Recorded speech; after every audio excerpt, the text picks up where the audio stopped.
লম্বা জামা, মাথায় টুপি, মাথায় পাগড়ি, দাড়ি, সবকিছুই সুরতের দিক থেকে একজন হক্কানে আলেমের মতো মনে হবে, কিন্তু আমরা বুঝতেও পারবো না এই রাস্তাটা আমার জন্য সঠিক কিনা। যেমন হযরত ইউসুফ আলাইহিস সালাতু ওয়াস সালাম যে রাস্তায় দৌড় দিয়েছিলেন, জুলাইখাও ঠিক সেই রাস্তায় দৌড় দিয়েছিলেন। একই রাস্তায় দৌড় দেওয়ার পরও দুইজন ব্যক্তির উদ্দেশ্য যেমন ভিন্ন ভিন্ন ছিল।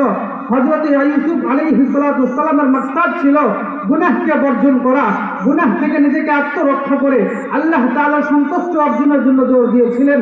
আর জুলাইখা পিছনে পিছনে সেই রাস্তায় দৌড় দিয়েছিলেন তিনাকে গুনাহের মধ্যে আকৃষ্ট করে তিনার যৌবনের খায়সাত নিবারণ করবার জন্য।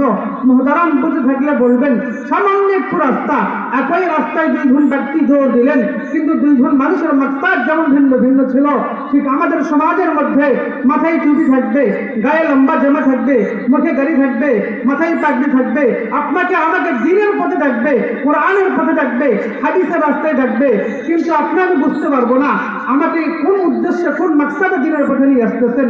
এই জায়গায় দুই শ্রেণীর উলামায়ে কেরাম কাজ করতেছেন।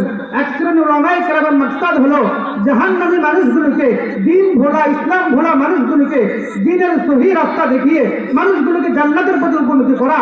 আরেক শ্রেণীর উলামায়ে কেরামের মাকসাদ হলো এই জান্নাতমুখী মানুষগুলোকে, সহজ সরল মুসলমানদেরকে দ্বীনের বিভিন্ন ফরঈ মাসালাগত দিক থেকে ভুলভাল বুঝিয়ে জাহান্নামের পথে উপনীত করা। এই জন্যই আপনারা আমার জন্য কোন রাস্তাটা সহি, কোন রাস্তাটা সঠিক, এইটা বুঝবার জন্য যারা পরিমাণ হলো আপনার আমার মধ্যে ইলম থাকতে হবে। এই